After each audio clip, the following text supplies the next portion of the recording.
first set mine up, I was instructed by the folks that I worked with to set the trust up to go ahead and start moving my real estate assets into the trust, right? And so, like, just call it a gut feeling. I was just like, something doesn't seem right with that, right? And so I need to just flesh that out first. And so I scheduled an appointment with their CPA, which, by the way, I want to get your CPA's contact info, so we'll do that today. I'll do that now, otherwise I'll forget. So I wanted to meet with their CPA because I had some very specific questions, but I wanted to bring my CPA onto the call also, right? And so actually I brought my CPA and one of our bookkeeping assistants. So it was 4 of us on the call.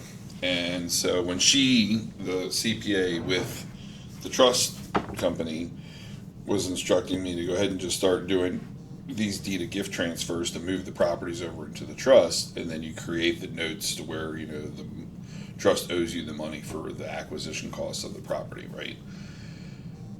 Which is one of the ways the money passes back to you tax-free or tax-deferred, however you want to refer to it. Michael, who it was the CPA that I work with, I brought him on. He was like, well, if David moves his properties into that trust, then he's going to lose the ability to depreciate those on his tax return, and he needs to have that depreciation to offset his business income that he has coming in. And so the gal who worked for the trust company, she was like confused. It was like surprising to me that that was not something that they actively were like counseling people on. They were more just like, get all your assets out of your name, get them over into the trust kind of thing, not thinking about the tax implications. And she's a CPA of, you know, how that could adversely impact me. So I'm glad that I actually had brought that conference call together, because, you know, just a couple of years prior, he had changed my classification to real estate professional, so I would be able to take unlimited depreciation on my real estate holdings, which saved me like $50,000 or more a year in taxes at that point. So if I had just blindly started moving all of my real estate over into that trust, I would have freaking gotten screwed. Yeah. Yeah, exactly. So anyway, and hopefully he'll talk about it a little bit today if we're going to have that as a topic today. Where the business trust is important is that's where it allows you to take any of your active business income and bring it into that. Because I'm not doing that yet, I don't completely understand that, so I'll defer to him on that. But I think for me and for potential you or for anybody that's going to set it up and is going to do it with any seriousness, I really feel like they have to have both. They told me I didn't when they were putting me into that trust that I set up, which in hindsight I don't understand, because they would have made more money on me because they would have charged me to set up a second trust. But they just didn't give me the proper counsel, honestly. And if it hadn't been for us having conversations back and forth and me saying to him, like, well, what are you doing with all that real estate income that you have coming in from your, you know, realtor business plus your property management business, you know, how, you know, because you should have tax implications on that. And that's when he started explaining about having the second trust set up. And I knew about the second trust, but I didn't really understand very much about it because it was never really fully explained to me. This is the Spendthrift? Yeah. Mm-hmm. I watched the video. She just signed up. I just did an update with him like 2 weeks ago. I still need to finish editing and produce it, but now Lloyd's of London now backs the Benson trust. So you can insure the trust. They read through all the documents and we're like, yeah, no, we see nothing in here that is a red flag for anything. Mm-hmm. But it's only on the Benson trust. Everything else is a copy of that trust. So the trust he has is The Red River Trust. The Red River Trust, which has to be 1/3 different to be able to, I forget what the copyrighted, patented, whatever. So the Benson Trust, which is the one that her and I now have, is the only one that Lloyd's of London will now back.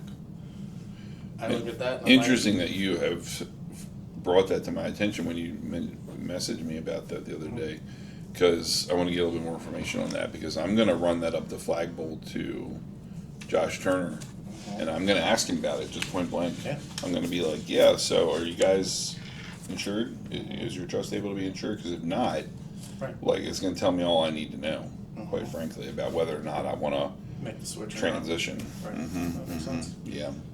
So with we'll just call it the personal trust. It's a beneficial trust, which is the personal trust, and then I also have the active business trust. The active business trust is a straight pass-through to the personal trust. So all of my active income is just a straight pass-through to my personal trust. Now, if I then So does your business trust actually then own what, I think it's 95% of your LLC is owned by the trust, and you own I have 0 5%? LLCs. I got Okay. rid of all of my LLCs. Interesting. So your property management company is now XYZ Trust DBA Chris Property Management. Yeah. So So did you change Realtor- the EIN then, as you're now using the trust's EIN I for have your two property EINs, management? my personal and the business. Yeah, That's it. okay. So my agent income, my property management, my renovation stuff, Mm-hmm. coaching, stuff that I'm actively doing, that all runs through the business trust. Mm-hmm. And then that's a straight pass-through, 100% pass-through to the personal trust. Mm-hmm. So I'm the trustee, my wife is the trustee or co-trustee, and the personal trust is the beneficiary. So that's how all of that works. Okay. Now, my personal trust is structured differently than you because I got rid of all of my LLCs. My trust owns all of my assets, every single one. Yeah, my understanding when the Spendthrift Trust was the Spendthrift Trust cannot own an LLC. That was the way it was explained to me. Because it has to be, like, for property that I own. Right. And so this is just the way it was explained to me on the Spendthrift Trust, the personal trust, as you're saying.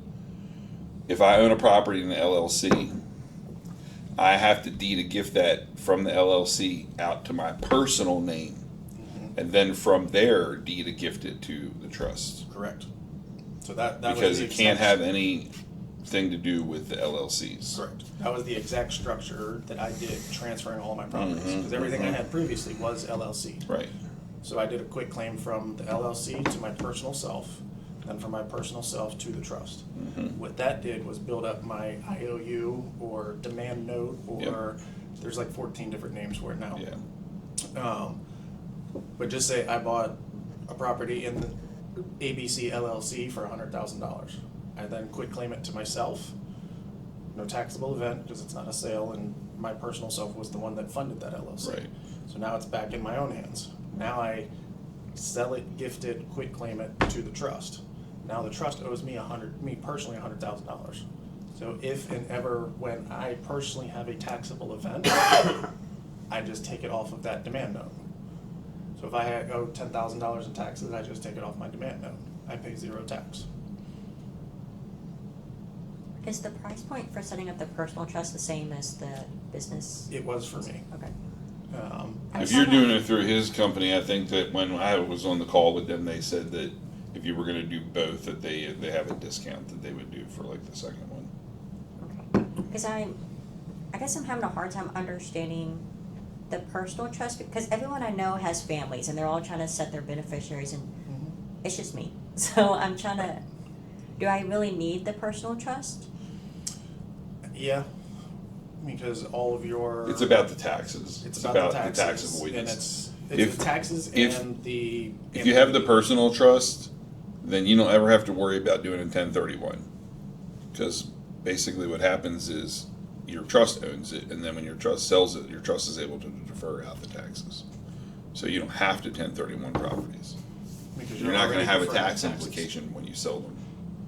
So That was what precipitated me setting it up, was when I went to go sell my first property, I was going to 1031 it, and one of the guys that I had talked with, like 3 years earlier about this trust, he's friends with me on Facebook, and I had kind of posted on Facebook what my plans were, and he's like, hey, before you do that, we need to talk. And so I circled back around to him, and then after we went through this whole conversation, it was when I decided to set up the trust instead, So instead of paying the capital gains, I paid to set up the trust, Right. which would have been probably The about the same. same amount of money, but now the trust is in place, and so I can use it for future transactions. And with the depreciation that you were talking about, by doing it, structuring everything the way I did, now, no, I don't get depreciation, but I also don't pay recapture. Right. But the way I'm structuring everything through my bookkeepers and my accountants and CPA and all that fun stuff, everything is zeroed out. For 2024.